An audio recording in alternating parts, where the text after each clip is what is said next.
Hello, everybody, and welcome to another podcast with Investing Education Academy. It's been a while since we've come to you, but we've been on travel. Summertime has come to the beginning of the end, if that makes sense. So we are definitely excited to get back to you because we have some information that almost everybody will want to know about. Today, we're going to be talking about the interest rates, and they have a ripple effect throughout the entire U.S. economy, global economy, really. So Leon's gonna tell you why we chose that while I do a little bit of housekeeping. Yeah, so yeah, interest rates are something that affects all of us, right? And anybody who's been following Brett and I since April 2020, Yeah. right after COVID hit, we were all on lockdown.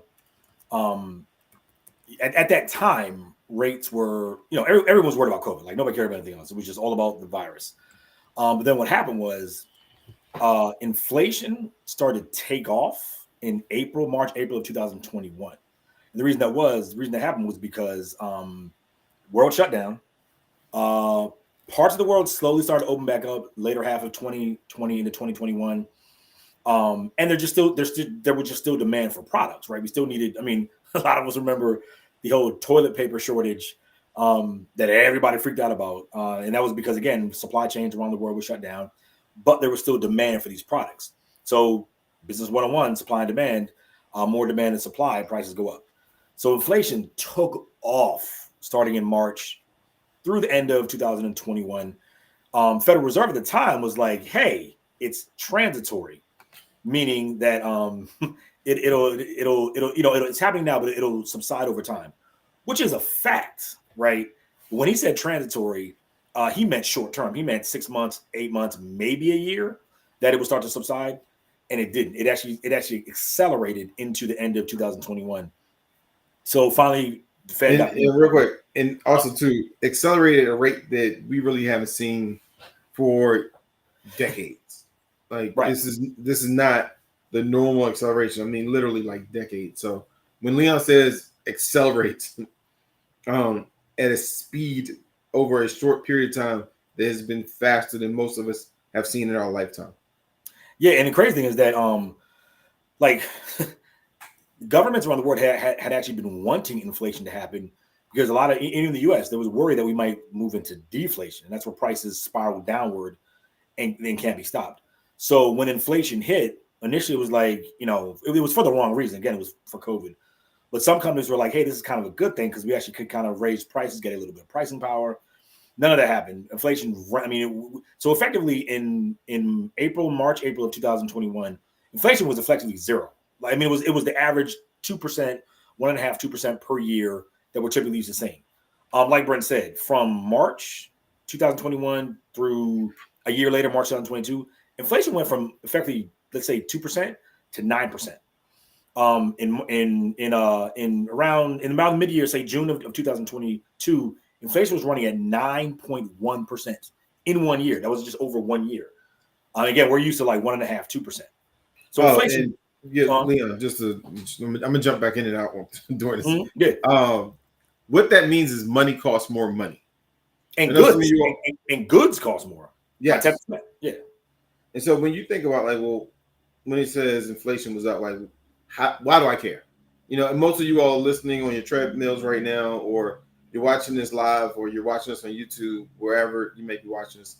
And if you are not watching us on YouTube, you can go to Investing Education Academy and subscribe so you can get information like this more regularly. But why does that matter? Because that means money costs more money, goods cost more money.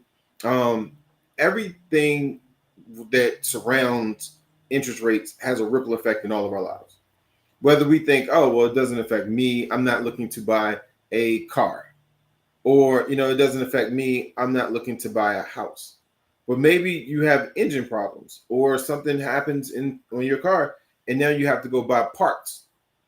Well, the company that bought those parts paid more for those parts. So then in most cases, they're going to really transfer those increased costs over to the end consumer. Mm-hmm. And so even in the B2B cycle, business to business cycle, when goods cost more money, they have the ability to pass that increased cost on to consumers. So it does affect you. If you're not thinking, oh, well, I'm not buying a house right now, so why does that affect me? Maybe your air conditioning goes out in your house, and you like, oh, I need an air conditioning unit. The business that sells air conditioning units, even if it's just parts, they're probably going to be paying, even if they didn't pay more for the exact part that you need, maybe they had it before inflation happened, their overall costs now are higher. So they're going to pass the overall cost to the end consumer. I know some of you all listening are like, well, everything I did, I got from things that were existing before that period of time. If you purchase it during the period of time we're talking about, more than likely your costs went up. So yeah, and I mean, and even things like Brent said, air conditionings, parts, just food. Yeah, like food, like lettuce, like tomatoes, everything was up hugely. And again, because of inflation. And so, yeah, like Brent, the points Brent's making is that interest rates and or inflation touches us in every way. Like Brent said, a lot of people say, oh, I don't own a house, I'm not buying a car. Okay, great, that's good for you. But I'm pretty sure you have credit cards. You may have some sort of personal loan. Like you're affected by the cost of money that has gone up hugely, again, because of COVID and because of inflation. And Leon, can you touch on that a little bit more when you say credit cards? Like somebody says, well, you have a credit card, and what does that mean? Yeah, so you have a credit card. It's basically debt. It's a loan. You take a credit card, you go to the store, you charge something. You have to pay that back. Now, I don't know if any of you have looked at your credit card statements recently. Yo, look at your interest rate. Yo, I looked the other day, man, and I have okay credit. Like my credit was better in the past. I'm working on getting it better now. But I know people that have credit scores over 750, close to 800. Yo, their rate, I think the average credit card rate in this country right now is like 20%. Average. Most people are paying over 30%. My rate right now on I have 3 cards. All 3 of them are, one of them is 29%, 31%, 34%. And that's pretty normal. Again, if you have better credit, my credit score is like 680. So if you're above 727, your rate's probably lower. But basically what I'm saying is most people are paying. Let me just touch on that just for a hot second. Leon's a cash person. I'm not gonna put all your business out, but credit is based off of how much available credit you're using, and it's about money in circulation. So I know some people might have heard that and go, "What?" and they don't understand the why. So I wanted to put the why out there. I do a lot with credit, and so my credit score is like a 8 something, and I'm still, and really, for those of you all listening, go, "Oh, it's an 8." Also understand, I am not a cash person. So most of my stuff is on credit. I do a lot with credit. And unfortunately, in this country, the way credit works is you kind of are rewarded by how much debt you have. So it's not just this exciting thing like, oh, they have a good credit score. Oh, that's the average credit score. It's like, what are you using credit for? So I know you all are hearing these numbers in isolation, maybe thinking, oh, well, that's the reason. And no, I have an 8 something and I'm still above 20, especially for business owners who use American Express. Especially for you all. And the reason why I say that is you may think, oh, it's the opposite for, maybe people that don't have like great credit scores that are getting hit the hardest. They know that people with these cards are going to keep spending money.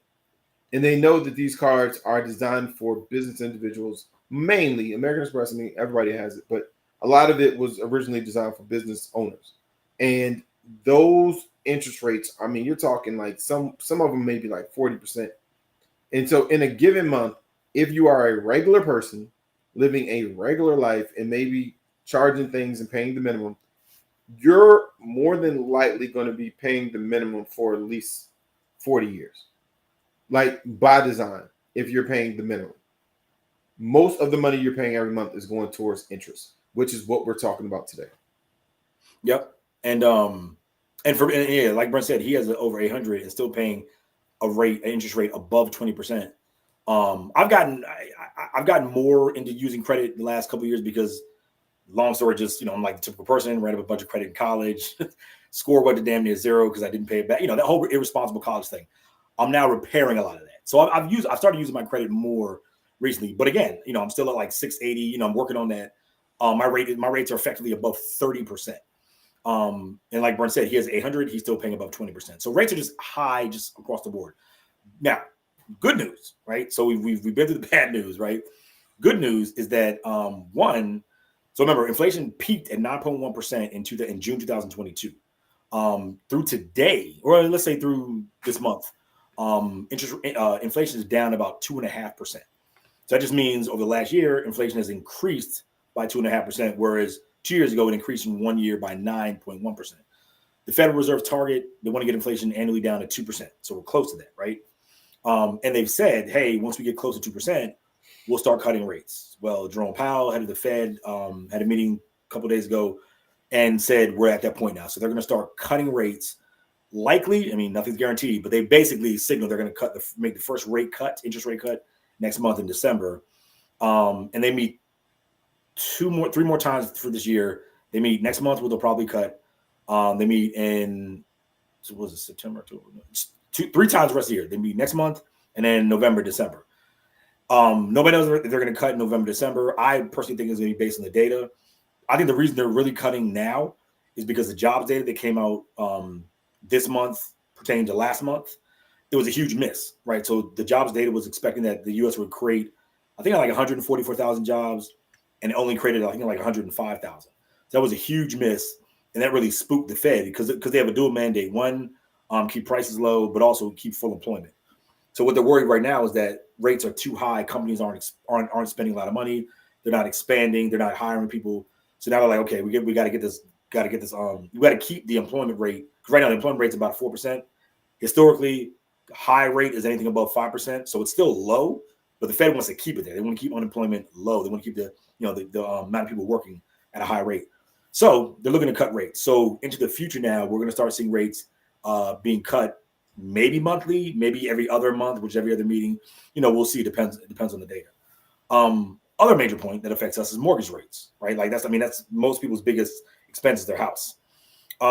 Crazy stat.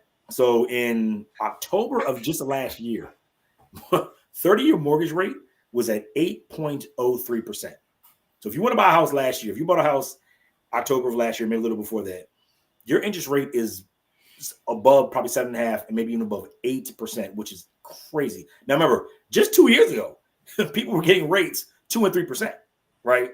And now people are a year ago, people were getting rates at 8%, which is crazy. So good thing now is that, okay, so now the Fed has said, okay, we're going to start cutting rates. And the market always front runs everything, right? So Fed has not cut rates yet, but the actual mortgage rates are actually down now to around 6.5% because the market knows rate cuts are coming. So again, the market front runs, they start lowering rates beforehand. So rates now, the 30-year mortgage rate is right about 6.5%. Fed is going to cut likely next month. That'll probably lower mortgage rates even more. So basically, as the Fed signals are going to cut rates, every month or every other month, we'll see mortgage rates tick down actually ahead of that. So the hope is that over the next 6 months, mortgage rates will be below 6%, and that'll be a lot of relief to a lot of people because what they're saying is that right now there's this thing called the golden handcuffs.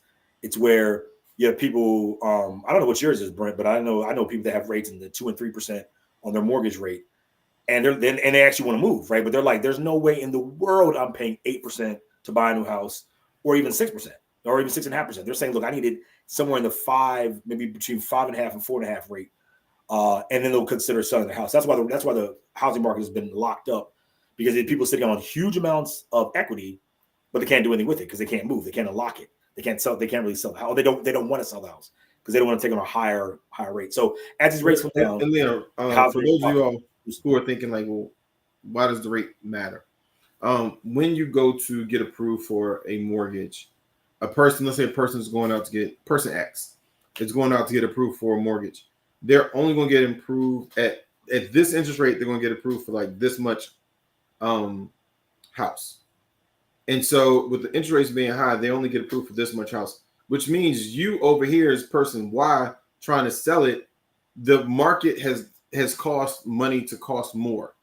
So these people can't pay the premium that you want to sell your house at. So now interest rates are high. This person can only get a loan for this much. If they're coming over to you, this is the only loan they can get.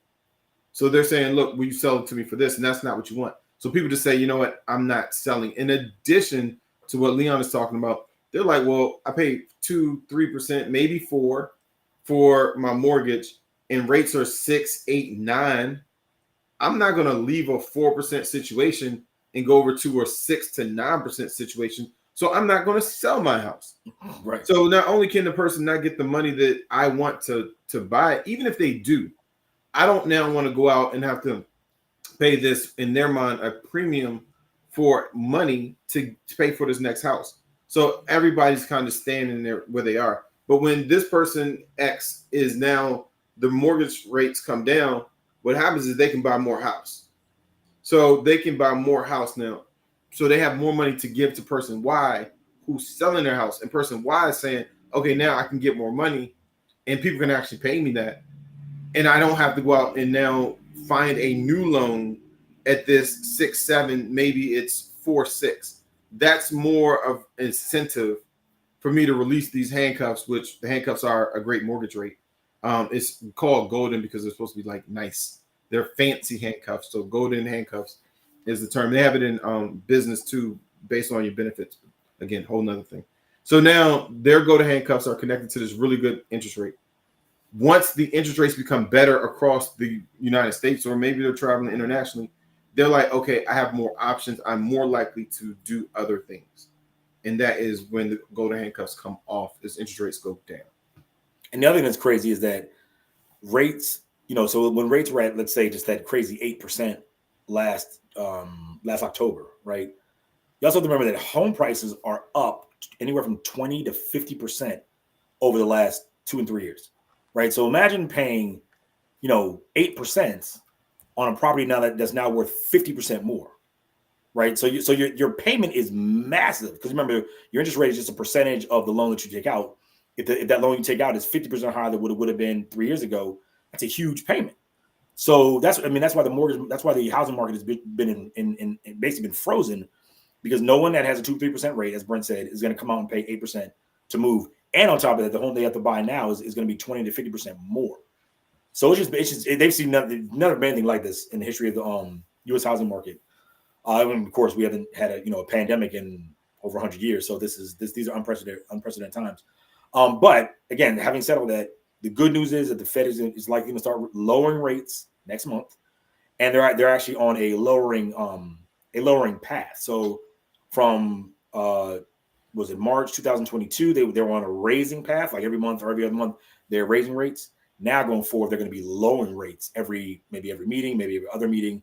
And their goal is to get, right now, what they call the Fed funds rate is the rate that they use to affect the U.S. Right now it's at about 5.3%. They want to get that down to probably about 3.5%. So we're talking about a full 2 percentage points off that, which means in the real world for us, you'll see mortgage rates could drop possibly below 5%. Again, we'll see what the market says. But this is really, really good. And then credit card rates. Now, to me, the credit card thing is a complete scam. There's no reason that there's no justification, even right now with rates being high, that a credit card rate should be above 30%. But once the Fed starts lowering rates, we will probably see credit card rates again with the better credit will probably drop below 15%, maybe closer to 10%. Again, it varies on your situation, but we'll see appreciable drops, or not appreciable. We'll see some significant drops in credit card rates over the next, say, year and a half. Just like and for you all, we don't normally do this, but let's give some homework. We would give you all the homework to find or locate, put your hands on, pull out, whatever you want to say, 2 of your credit cards. On the back, there's a 1-800 number. Call them and ask them what, even if you think even if you saw it in your last statement or you're like, I already know, just for fun, entertain us. Call the 2 credit card companies, 1-800 number that's on the back of your credit card, and ask them, what is your interest rate? And then I would love for you to ask them, how much of the minimum payment per month goes towards the principal? Mm-hmm. So you're asking 2 things. One is, what is the current interest rate? You know what? Let's make it 3 things. 1, what is the current interest rate on the card? 2, how much of your minimum payment goes towards the principal every month? And then ask them this question, which will probably cause them to pause. Ask them, how long will it take for you to pay off the credit card balance as it is the day you call, if you continue paying the minimum? Just ask them. Yep. Just those 3 questions. And if you want to contact Leon and I, you can contact us on Facebook, Instagram. If you're watching this, you want to put it into the comments and just I'll put it in code if you don't want to say it out loud. I would love to see 3 questions. What is your current interest rate? How much of your current minimum payment goes towards principal every month? And how long would it take to pay off that debt if you continue paying only the minimum? And then, of course, we owe you 2 things. We owe you 2 stock picks.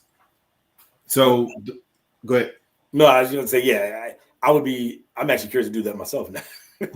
I would do it too. So. Yeah, right. But I mean, and I mean, the point of that is really, the point of this is really to want to get you engaged, but 2, if and I'm not even sure if they can actually answer specifically the last question beyond. They can run a calculation. They can, okay. If they can answer, then that'll be a really stark answer because it's going to show you, yeah, just paying the minimum. What, like Brent said, it could be 40, 50, 60 years, if not more. But it'd be good to hear about what your particular situation is. Yeah, it's just to get you involved, get you and make you aware. And if we've done nothing in this, just one thing is look at your credit statement and look at your rates. And if it's astronomical like mine are, if you can try to look for balance transfers. If you can move to another card, well, the one thing they say is you can actually call your credit card company and just ask for a lower rate. Sometimes they'll do it, sometimes they won't. They say, it can't hurt to ask. I've known people that have actually called and got the rate lowered, by 2 and 3%. So it does work if they're willing to do it, but just asking, can't hurt. And depending on the credit card company, that is considered a soft inquiry, which means it really doesn't affect your credit score. So, the soft inquiries is what you want. And you can ask them at the end of those 3 questions. Maybe the last question, Leon's question is, can you lower my interest rate? And then ask them, if you check, will this affect my credit score? Most cases, I believe it's what's called a soft inquiry, but some credit card companies don't want people asking those questions. So they make it seem like it's a hard inquiry, which means it goes in your credit. It goes in your credit report. And depending on if you get approved or not, it could adversely affected. So ask first if it's soft or if it's hard. And if it's hard, I'm not saying don't do it. Just be aware. Our thing is be aware. Like this is our be aware podcast because so many people they pull this card out thinking I'm getting airplane miles. I'm getting 2 points back in cash back at the end of the month. I'm getting all these things, but reality is but you're paying $300 a month in interest. Because you just don't know. So I can probably buy all my groceries for $300.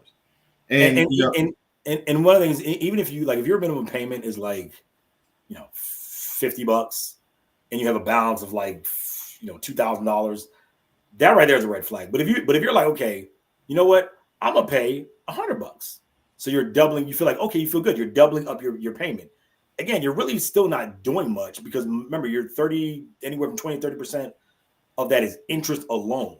And then so I started to say, pay as much as you can on your credit card because these interest rates are. And then also another thing I would look at when you look at your statement is look at the dollar amount interest that shows up on your statement. So and this is one thing used to bury me is I'll be like, ooh, my interest, my minimum payment is $50, right? So I paid $50 back in the day. But then later I would look and I would realize, okay, the amount of interest that was hitting, the amount of the interest dollar amount that was hitting my card every month was like $35, right? So interest was charging my card by $35. I was paying $50. So what is that? I was on net only paying down my card by like $25 per month, right? And I was just running in place. No, that's $15. Oh, sorry, $15. Yeah, $15. So yeah, so be aware of how much. And you weren't paying down your card by $15. What happens is because you're still paying the interest, right? So so 35 was hitting. That's a completely separate from your payment. So your $35 hitting your card is completely separate. So when you pay your card, you're getting the current interest rate is in there. And so of that $50, you have like maybe $5 going to your principal, and $45 is all interest. Then on top of that, you get the $35 that hits as the interest rate for that month.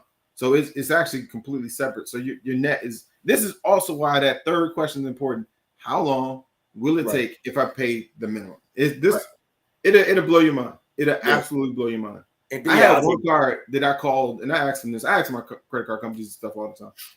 I treat my 1-800 number on credit cards like me calling friends. Like if I'm in a car and I know I'm going places that's going to be pretty far, I'll call a credit card company and just ask a million questions about my credit. I've been doing this since college. I've called stock companies and asked them about their stock. This again, we should actually do a live on that. But anyway, they told me that on one of my cards, I think it was like every month I was getting charged $248 in interest. I was like, what? And you got to think, in college, my car note wasn't $248. So I was thinking, I am paying a car note in interest every month. I was like, oh no. I paid that thing off in 6 months. And imagine with that. Imagine you're getting charged $240 a month in interest alone, right? And imagine your minimum payment is only $50. Yeah. So you're like, oh, I'm gonna pay my interest, I'm gonna pay my minimum, I'm good. No, no, you're net. You're getting charged. I mean, just equating the amount you're getting charged, interest dollar amount with what you're paying. You're netting out what $190 of more charges every month. So you're not paying anything. So that's why knowing that dollar amount that you're being charged based on your interest is huge, because that minimum payment, they do that on purpose. They make it low and quote unquote attractive for a reason. So yeah, definitely understand the minimum, the interest rate dollar amount you're getting charged, plus what your minimum is.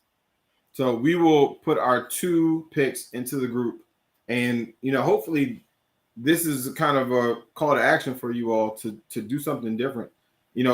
Grab 2, pull out 2, locate 2, go online, whatever you need to do, find 2 credit cards that you use that have a balance on them, and ask those 3 questions. I'll be interested in hearing it. If you're watching this on YouTube and you are brave enough to put it into the chat, it's judge-free zone. We won't judge you. Maybe somebody else will.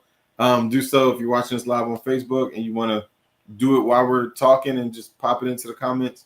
Cool, but I'm guessing it's gonna be crickets because people want to have that in their closet. But we will give you our 2 stock picks. Go to iamembers.com and we will have those 2 stock picks for you inside the community. And if you're not a community member, it's a great time to join.